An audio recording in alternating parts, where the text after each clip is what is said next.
How to fix vibration not working on Android is a common issue many users face and can be resolved with simple steps. First, ensure your device's vibration feature is enabled by going to Settings and then Sound. Check if the vibrate option is turned on. If it is already enabled, try toggling it off and then back on to see if this resolves the issue. Next, check your device's volume settings. Sometimes, the vibration feature may not work if the volume is set to 0 or is turned off.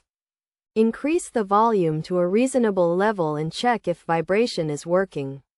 Additionally, ensure that your device's Do Not Disturb mode is turned off, as this can also disable vibration. If the above steps do not resolve the issue, restart your device to see if this resolves the problem. A simple reboot can often fix minor software glitches that may be causing the vibration feature to malfunction. If the issue persists, check for any pending software updates for your device and install them.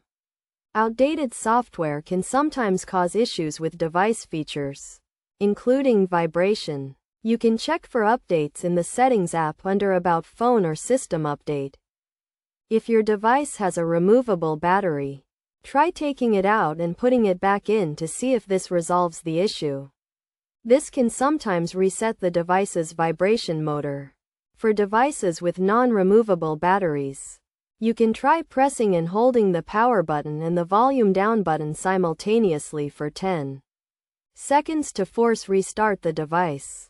If none of these steps resolve the issue, it is possible that there is a hardware problem with your device's vibration motor. In this case, it is recommended to visit an authorized service center for your device to have it checked and repaired. By following these steps, you should be able to fix the vibration not working issue on your Android device.